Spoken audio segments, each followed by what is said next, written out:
Hola, buenas tardes o buenos días para quienes estén viendo este video. Mi nombre es Maximiliano Elgueta y les voy a presentar la cápsula o el video relacionado a la clase del sistema neuroendocrino y estrés, correspondiente a la clase 18. Entonces, para comenzar, recordar que este material es propiedad de la Universidad de las Américas. Y los resultados de aprendizaje que están relacionados con la clase de hoy día es describir la estructura y los mecanismos que regulan el sistema nervioso y el sistema endocrino en la resolución teórica de problemas, además de interpretar los cambios en la homeostasis y generar las patologías humanas asociadas al sistema nervioso y endocrino en análisis de casos de enfermedad. ¿Ya? Entonces, los conceptos que son altamente relevantes para esta clase es comunicación autocrina, paracrina, endocrina, glándulas endocrinas bajo control directo del eje hipotálamo-hipófisis, tiroide, corteza suprarrenal y las distintas glándulas, además como el estrés como patología de estudio, en la cual se va a enfocar esta clase, ¿ya? Entonces, para comenzar, primero hay que preguntarse, bueno, ¿qué es el estrés? El estrés básicamente es un estímulo puntual que puede ser agresivo o no, pero para el sistema nervioso es percibido como una amenaza para la homeostasis. Recuerden que la homeostasis es la capacidad de los seres vivos de mantener en equilibrio ciertas variables. Por ejemplo, si yo no tomo agua durante un día o más, para mí ese estímulo es un estímulo estresante porque me va a deshidratar y va a desequilibrar o va a romper mi homeostasis. Si yo, por ejemplo, eh, me desabrigo en un tiempo donde hace mucho frío, yo voy a romper mi homeostasis y voy a sentir mucho frío. Ya, por lo tanto, el frío es mi agente estresor, ¿ya? Y mi sistema nervioso lo percibe como algo que es amenazante para mi supervivencia. Ahora, ¿qué es lo que provoca este estímulo puntual? El estrés lo que va a provocar es un conjunto de reacciones que van a implicar una respuesta para intentar volver a este equilibrio o a esta hemostasis. Y estas respuestas son fisiológicas y o conductuales. Por ejemplo, si yo no he tomado agua, mi respuesta conductual es que tome agua. Si es que hace mucho frío, mi respuesta conductual es que me abrigue. ¿Cuáles son las respuestas fisiológicas? Las respuestas fisiológicas pueden ser respuestas neuronales, pueden ser respuestas metabólicas o respuestas neuroendocrinas, como vieron en la clase anterior a esta. Y esto es para poder permitir al organismo responder frente al agente estresor y poder adaptarse o intentar volver a la homeostasis, que es lo que necesitan los seres vivos para poder vivir. Ahora, ¿el estrés es dañino, es 100% dañino o es divertido? ¿Por qué nosotros a veces buscamos situaciones para provocarnos estrés? Bueno, la verdad es que el estrés como tal no es 100% dañino. Vamos a ir ahondando más en este tema, pero la verdad es que existen dos conceptos que son importantes, el euestrés y el diestrés, ¿ya? Eh, Tanto el euestrés como el diestrés vienen posterior a la calma, a un estado en donde no me ha llegado ningún agente estresor, y nosotros podemos definir el euestrés como cambios breves y controlables, como por ejemplo tirarse en bicicleta en una bajada rápida y sentir placer, ¿ya? En ese sentido, nos incitan a despertar o tener una mayor actividad, ¿ya? Por lo tanto, no tiene consecuencias negativas. Sin embargo, está el otro concepto que es el diestrés, que es mucho más duradero, es intenso, pero además es incontrolable. Por lo tanto, ese tipo de situaciones o, o conductas nos llevan a un diestrés, lo cual promueve una mala adaptación de la respuesta de nuestro sistema neuroendocrino. ¿Ok? Por lo tanto, existe un estrés verdadero y un estrés que es deleterio, un estrés que nos causa algún daño a nuestra fisiología. Ahora, en esta situación nosotros podemos evidenciar más o menos cómo funciona el estrés. Aquí muchas veces ustedes se encuentran en situación de prueba, en donde la prueba es percibida como una amenaza y no necesariamente lo es. Ya, por lo tanto, el sistema nervioso o su cerebro percibe esto como una amenaza y desencadena una respuesta del sistema endocrino, lo cual va a generar una respuesta o lucha o escape o adaptación, básicamente en donde ustedes básicamente no pueden huir o escapar de una prueba, sino que tienen que adaptarse y aprovechar ese estrés para poder responder de la manera más óptima posible. Entonces, bueno, ¿quiénes participan en el estrés o en las respuestas a un agente estresor? Participa el hipotálamo, que es una estructura del sistema nervioso que ustedes ya vieron en la clase anterior, la hipófisis, que es una glándula, la cual recibe información directamente del hipotálamo, eh, y las glándulas suprarrenales, que como su nombre lo dice, están sobre los riñones. Por lo tanto, aquí tenemos a los actores principales que participan en las respuestas al estrés. Si lo podemos ejemplificar o diagramar de una forma más sencilla, tenemos el agente estresor, lo cual es el estrés que es percibido por nuestro sistema nervioso, y el hipotálamo envía señales al sistema nervioso simpático para que las glándulas suprarrenales liberen adrenalina y noradrenalina, lo cual va a producir una serie de cambios para permitir adaptarnos a este agente estresor. Por otro lado, y paralelo a eso, el mismo hipotálamo, a través del sistema endocrino, va a estimular a las glándulas suprarrenales, esta vez a la corteza de las glándulas suprarrenales, para que se libere cortisol, ¿ya? Acá hay un esquema bien resumido de lo que es la clase de hoy y ahora lo vamos a ir ejemplificando mucho más. Si lo hacemos como con un diagrama tenemos al hipotálamo, el cual recibe una respuesta o un cambio en la homeostasis, que en este caso es nuestro agente estresor, y va a promover o va a liberar el factor liberador de corticotrofinas. Esta molécula va a llegar directamente hacia la hipófisis, ¿ya? La hipófisis, al recibir el factor liberador de corticotrofinas, va a liberar la hormona adrenocorticotrofina. Esa hormona va a viajar por el torrente sanguíneo y va a llegar hacia la glándula suprarrenal. En la glándula suprarrenal, cuando llega esta hormona, va a provocar que se libere adrenalina, tal como mencionamos anteriormente, y también cortisol. Y esto va a generar cambios en nuestra fisiología para permitir adaptarnos al estrés de la mejor manera posible o intentar volver a la homeostasis. Entonces, si nosotros desglosamos esta respuesta, nosotros podemos decir que en primer lugar, o paralelo a esto, el sistema nervioso simpático permite la liberación de adrenalina y noradrenalina directamente hacia el torrente sanguíneo, y esto es extremadamente rápido para poder provocar ciertas respuestas. ¿Qué respuestas? Por ejemplo, provoca cambios en el corazón, en donde aumenta la frecuencia cardíaca, provoca cambios en las arteriolas, lo cual permite una redistribución del flujo sanguíneo, por ejemplo, hacia órganos de importancia vital o hacia los músculos. Por eso es que uno se pone pálido, porque la sangre que está en la superficie de la piel, está en las venas de la superficie de la piel, se redistribuye a estos órganos más importantes y además provoca cambios en el hígado, por ejemplo, em, estimula que se libere glucosa, destruyendo el glucógeno y que haya más glucosa dando vueltas en la sangre para tener mayor cantidad de energía. Y aquí existe una serie de cambios que están ya detallados en la diapositiva, provocados por el sistema nervioso autónomo. ¿Ok?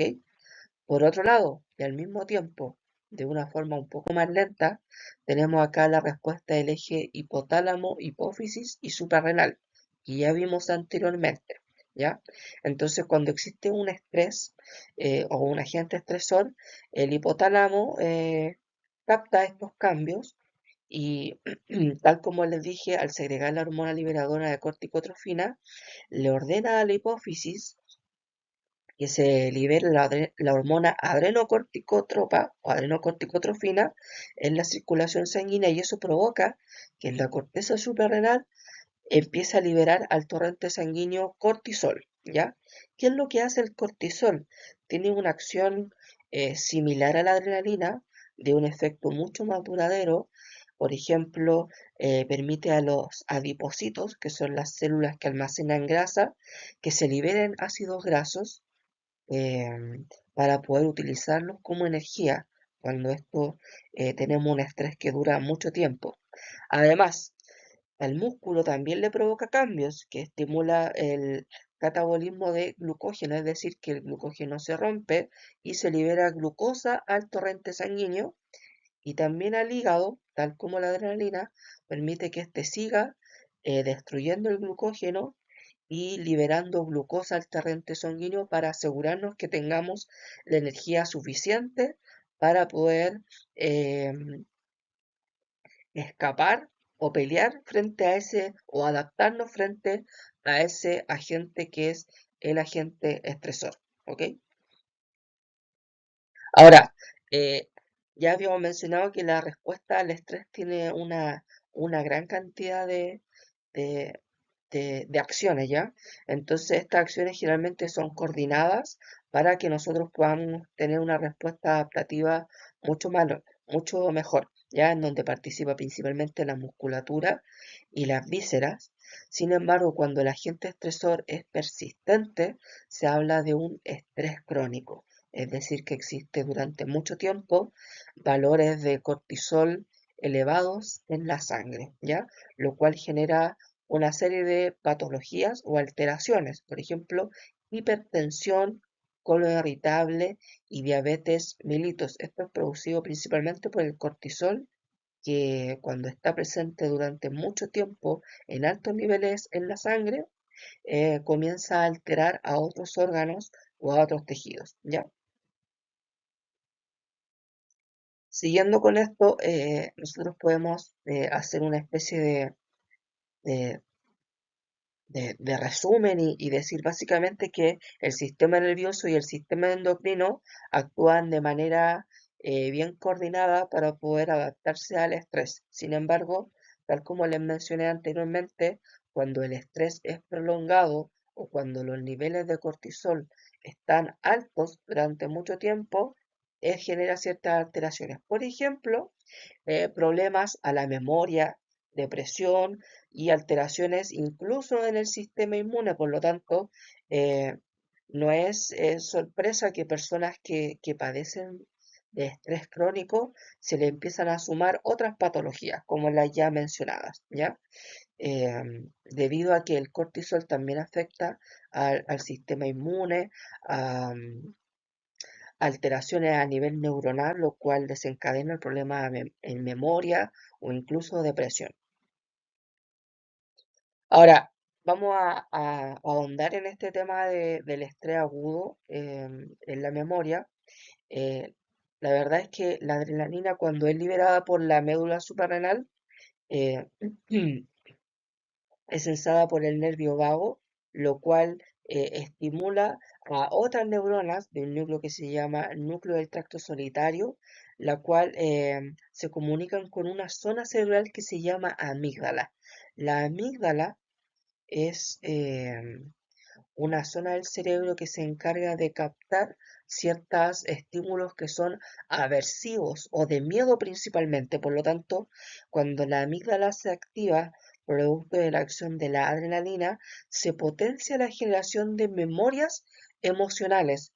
Por eso es que nosotros recordamos cosas que están ligadas a una emoción, y especialmente nosotros jamás olvidamos emociones negativas, porque la amígdala es la que participa en este proceso de potenciar que nosotros aprendamos, recordemos y consolidemos una memoria que tiene un carácter negativo, producto de la adrenalina liberada frente a un estrés agudo. Por ejemplo, si me muerde un perro, yo voy a recordar esa acción y cada vez que veo un perro, la verdad es que voy a tener una respuesta emocional y me voy a acordar del evento que pasó, aunque haya sido una vez y por eso le llama estrés agudo. Por otro lado, a diferencia de la adrenalina, los glucocorticoides como el cortisol, por ejemplo, liberados por la corteza suprarrenal, llegan directamente al sistema nervioso central y este cortisol o glucocorticoides, la verdad es que em, provoca cambios en distintas estructuras del sistema nervioso, como por ejemplo la corteza prefrontal, la misma amígdala, el hipocampo que está relacionado con la memoria y potencia además la generación de memoria. Por lo tanto, la verdad es que el cortisol y la adrenalina funcionan de manera sinérgica o conjunta para provocar distintos cambios, ¿ya? En este caso es potenciar la generación de memorias, pero memorias aversivas. Ya les mencioné anteriormente que el cortisol en elevadas concentraciones sanguíneas durante mucho tiempo también puede afectar la memoria de episodios, de ciertos momentos, cuando uno estudia y está muy estresado. La verdad es que el estrés no ayuda mucho a poder consolidar lo que ustedes estudiaron, sino que todo lo contrario.